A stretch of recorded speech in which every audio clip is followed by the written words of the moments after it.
Et coucou les copains, ça y est, je suis malade. J'espère que vous allez tous super bien. Je m'emballe. Vous avez remarqué à chaque début de podcast, comme j'ai toujours la même phrase, j'ai l'impression que c'est un peu répétitif. Donc j'essaie de varier un petit peu, j'espère que ça vous fait rire. Mais bon, soit, aujourd'hui je voulais vous parler de mes petits rituels quotidiens que je fais. Parce que j'ai l'impression qu'on oublie beaucoup que la sorcellerie, c'est pas que des rituels très compliqués, qui doivent prendre 3 heures, qui font plein de dégâts. Enfin, quand je dis dégâts, c'est qu'il y a plein d'herbes partout, des bougies, pas du tout, absolument pas. La sorcellerie, ça peut se résumer à des petits rituels quotidiens. Enfin, en général, vous allez souvent entendre des sorcières et des sorciers dire qu'ils font des petits rituels quotidiens.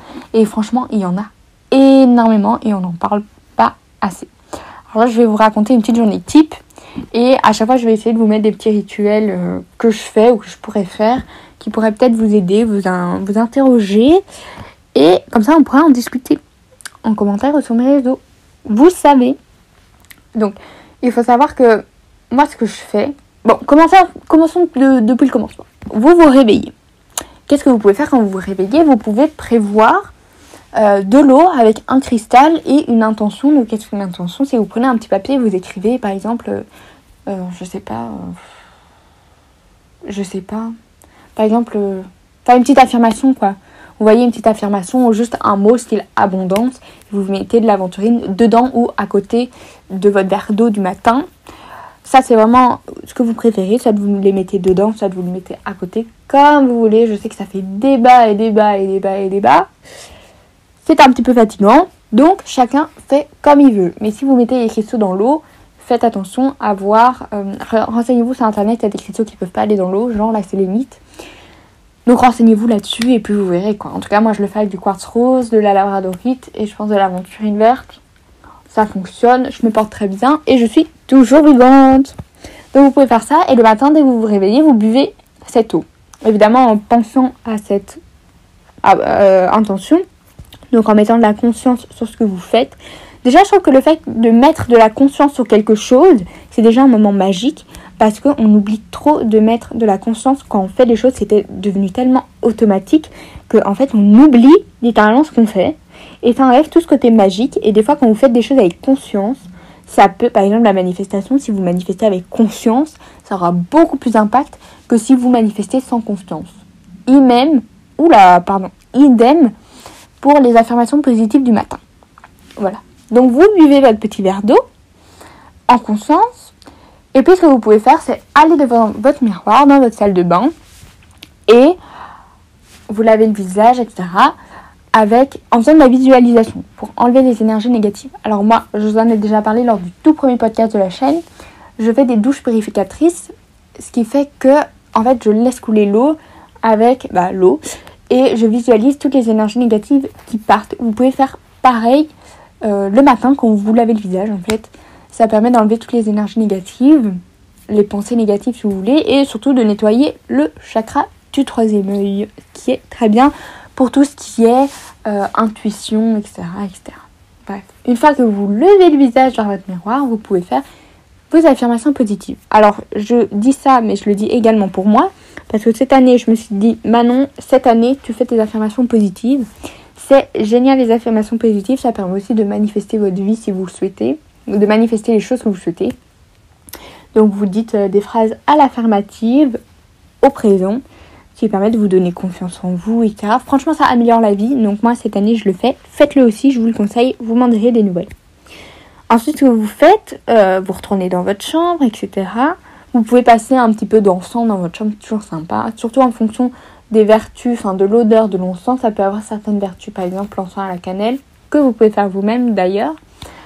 Amène l'abondance, l'amour. C'est aussi une épice. Une épice qui a des correspondances très douces, très... Voilà, j'ai pas le mot, mais c'est très doux, très enrobant, J'aime beaucoup la cannelle, c'est très sympa. Quand vous habillez, moi c'est un truc que je fais très souvent.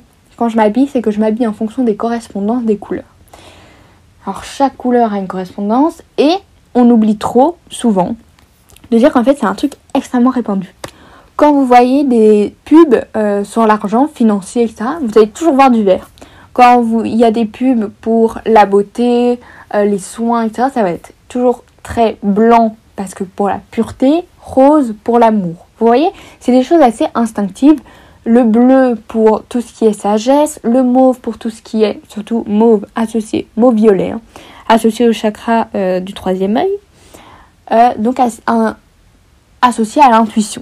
Vous voyez, c'est vraiment des choses très, très logiques au final. Tout ce qui est jaune, c'est aligné au soleil, donc c'est aligné à la chance, c'est aligné à l'abondance, comme le vert. Donc en fait, vous pouvez un petit peu jouer avec ça. Et moi, j'utilise ça quand j'ai envie et spécifiquement dans mes vêtements. Quand il y a des jours où je me sens un petit peu non, ça va pas trop, je sens que mes énergies elles sont pas elles sont pas folles, j'ai besoin d'un peu de protection, je m'habille en noir. Le noir, c'est la couleur spécifique de la protection. Donc ça, vous pouvez y aller. Et d'ailleurs, je m'amuse à voir les gens comment s'habillent, les gens avec quelle couleur. Je me dis ah purée, cette personne elle habille tout en noir, elle a peut-être besoin d'un peu de protection. Ah purée, cette personne elle habille tout rose. Waouh, vous voyez ce que je veux dire? C'est vraiment sympa, je vous conseille, c'est très chouette. Et donc vous pouvez faire ça, associer les couleurs, pour que ça reste esthétique. Hein. On n'oublie pas que le style avant tout. Mais vous pouvez associer ça. Moi je sais que quand j'ai des examens en général, je mets toujours une petite couleur vert pour me dire que ça amène la chance, l'abondance, etc. La réussite. Donc je sais pas si ça fonctionne. Même si c'est placebo, je le fais quand même. C'est sympa. Ce que vous pouvez faire aussi quand vous faites vos cheveux ou votre maquillage, dans votre maquillage, vous pouvez rajouter des sigils. Alors, qu'est-ce que c'est que les sigils? Ce sont des symboles, des formes que vous créez vous-même. Vous pouvez trouver des tutos sur Internet. Vous trouvez ça vous-même, enfin, vous le faites vous-même et ça vous permet d'avoir une intention dans une forme. En fait, c'est comme le pentacle, par exemple, c'est un symbole de protection. Et bien, c'est un symbole que vous allez faire vous-même en fonction de ce que vous voulez, que vous allez pouvoir placer un petit peu où vous voulez. Et qui vont avoir un impact sur votre journée. Par exemple, ce matin, j'ai vu une dame qui avait fait ça avec son parfum. Donc, elle avait un parfum en roll-on.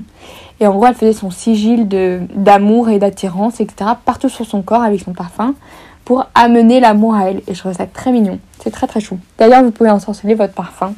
Ça se fait aussi. C'est assez courant. Vos bijoux et tout, vous pouvez tout faire. Donc, vous pouvez mettre des sigils dans votre maquillage ou dans votre sérum, etc. Faire des sigils sur votre visage.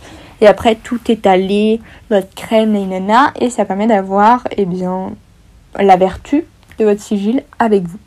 Pour vos cheveux, vous pouvez faire des tresses d'intention. Ça s'appelle de la magie des nœuds. La magie des cordes, la magie des nœuds, je pense. En fait, vous faites une tresse et vous visualisez un petit peu ce que vous souhaitez en essayant d'avoir les émotions que vous allez avoir si. Par exemple, vous voulez une journée remplie d'amour, de tendresse, etc. Vous ressentez la tendresse. Vous dites « je ressens l'amour et la tendresse » en faisant la tresse. Et après, vous fermez, vous clôturez votre tresse avec un élastique, tout ce que vous voulez. Et moi, en général, je fais le nœud en fonction du nombre qui est associé à la correspondance. Par exemple, si je fais une tresse de chance et d'abondance, je vais faire le nœud 7 fois. Vous voyez ce que je veux dire? Si je fais une tresse pour l'intuition, etc. Je vais pas le fermer une fois, mais je vais faire en sorte de sceller le truc en conscience. Vous voyez? Et franchement, ça fonctionne. Hein. Moi, je le fais, c'est vraiment très chouette. En plus, c'est très beau. Je vais pas vous mentir. Je trouve que c'est quand même très beau de faire des petites tresses comme ça d'intention. C'est très sympa. Ensuite, qu'est-ce que vous pouvez faire? Donc là, vous vous êtes maquillé, enfin, vous êtes préparé, vous avez fait vos cheveux, vous êtes habillé. Vous allez prendre votre petit café ou votre petite boisson du matin. Comment ensorceler sa boisson du matin, vous allez me dire? Très simple. Vous prenez votre boisson, vous tournez le sens des aiguilles d'une montre dans l'autre sens des aiguilles anti-montre, anti-horloger, excusez-moi. Et là, vous pouvez mettre une intention. Donc, mettre une intention dans sa boisson, c'est comme ce que vous avez fait ce matin avec l'eau, sauf que vous ne mettez pas de cristaux ni rien. Vous faites votre sigil dans votre boisson ou un pentacle, etc. pour apporter la protection, mais vous pouvez enchanter votre boisson. Alors, certains diront que non, ce n'est pas de la sorcellerie parce qu'on ne jette pas des sorts. Ok, ça n'empêche que ça peut aider lors de votre journée. Que vous considériez ça comme de la sorcellerie ou non, en soi, est-ce qu'on s'en carrerait pas un peu le 4 quarts tant que ça fait effet? Voilà. Donc si ça vous fait du bien, faites-le. En ce qui concerne votre petit déjeuner du matin, vous pouvez faire pareil. Donc quand vous mettez votre pâte à tartiner, vous faites le symbole de votre sigil, etc. Et vous pouvez manger ou boire avec les correspondances de ce que vous voulez. Si par exemple vous voulez, comme j'ai dit, une journée très douce, très calme, vous pouvez faire un thé à la camomille. Alors je pense que ça c'est plus pour le soir, mais en vrai, pourquoi pas, hein? Pourquoi pas? Je suis pas très calée en thé, donc vous me direz. Je sais pas ce qu'on peut faire comme thé. Je sais qu'un jour j'ai goûté du thé à la camomille, c'était pas extrêmement fou. Mais voilà. Ou alors vous mettez par exemple de la cannelle dans votre chocolat chaud. Ça peut être sympa. Pour tout ce qui est amour et tout ça. Et vous faites pareil pour votre petit repas du matin. Si vous voulez, à une journée remplie d'amour, de tendresse et de bonté, vous mangez des petites fraises. Voilà, vous voyez ce que je veux dire. Une petite pomme. Voilà, des trucs sympas quoi. Donc ça, vous pouvez faire. Alors là, j'ai vraiment dans l'extrême. Ne croyez pas que je fais ça tous les jours. Mais si un jour vraiment vous voulez trop ensorceler toute votre journée, vous pouvez le faire. Allez-y, personne ne vous en empêche. Une fois que vous avez pris votre petit déjeuner, vous pouvez caler toutes des formes de sigils, des cristaux et tout ce que vous voulez dans vos poches. Ça, je suis la spécialiste pour ça. Prendre plein de cristaux ou à mettre plein de boucles d'oreilles. Enfin, plein, non. Une paire de boucles d'oreilles avec des cristaux, un collier avec d'autres, nanana. Alors, faites pas comme moi. C'est vraiment pas conseillé de mettre plein de cristaux, de mélanger tous les cristaux parce qu'il y a certains cristaux qui vont ensemble. Par exemple, l'améthyste et le quartz rose pour les peines de cœur. Ou il me semble que la citrine de l'aventurine verte, ça fait bon ménage. En fait, il faut que vous testiez parce que sachez que si on teste pas, on n'avance pas. Donc, testez un petit peu les assemblages de pierres qui vous plaisent et qui vous font du bien. Si ça fonctionne, tant mieux. Si vous passez une journée où vous avez mal de tête et que c'est pas fou, bah vous savez qu'il faut plus mettre ça. Ça, vous pouvez mettre vraiment, comme j'ai dit, des petits sigils, des petites intentions dans vos poches, etc. C'est toujours sympathique, quoi. Et voilà, je pense qu'on a fait le tour, hein, parce qu'en vrai, en général, tout ce qui tourne un petit peu autour de ensorceler votre journée, c'est vraiment, enfin en tout cas les petits rituels, c'est vraiment allumer une bougie en conscience, en ayant l'intention de, vous voyez. Par exemple, vous allumez une bougie bleue pour la concentration, pour la sagesse, très liée à Athéna, le bleu, ou le rose pour Aphrodite, pour l'amour, etc. Ou le vert pour Artémis. Vous voyez, mais même le fait d'allumer une petite bougie pour une divinité ou juste parce que vous avez envie d'avoir une journée plus concentrée, ça peut être vraiment très très bénéfique. Comme porter des cristaux, des herbes ou quoi dans vos poches. Avoir un petit peu de lavande dans la poche pour se calmer au cas où vous faites des crises d'angoisse. Ou avoir de l'améthyste.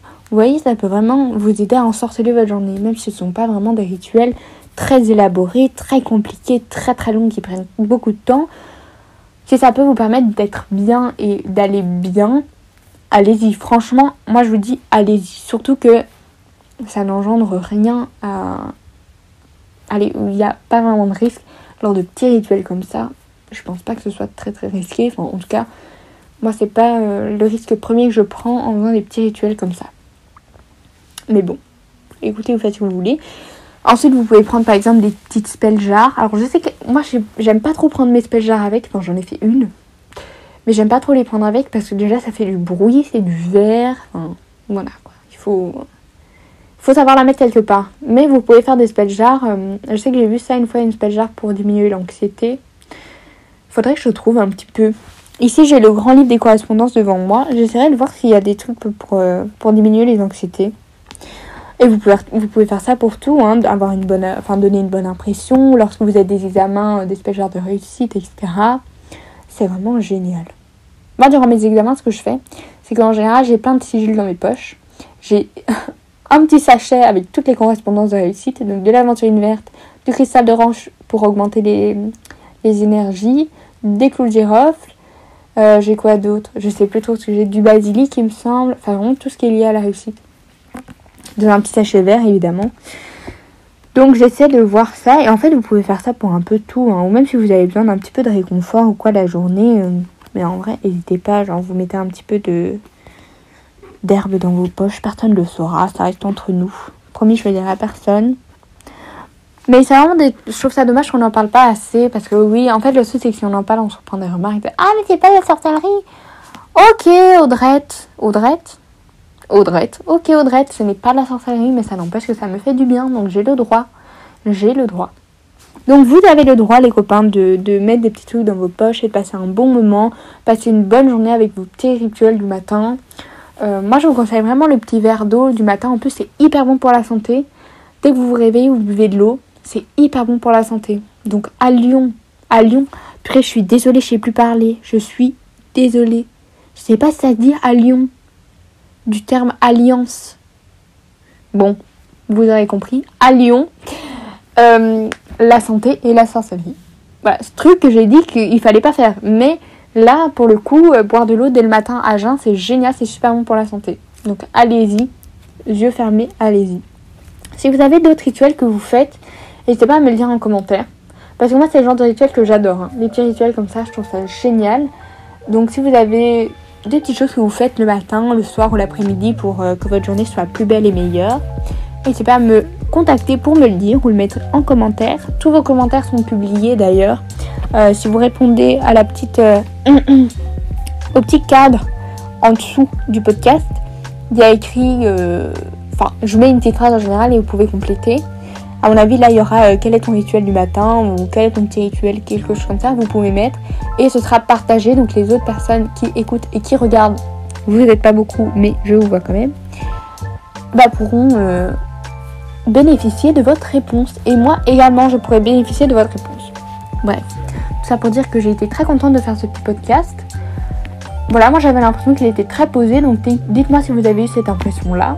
En tout cas, ça faisait longtemps que j'ai l'impression que je n'avais pas fait de podcast posé comme ça, pas très réfléchi. Mais bon, voilà, je vous fais plein de gros bisous. Comme d'habitude, n'hésitez pas à vous abonner, à partager le podcast et à mettre une jolie note pour nous soutenir et pour me soutenir et pour soutenir le podcast. Sur ça, je vous fais plein de gros bisous et on se retrouve la semaine prochaine. Bisous!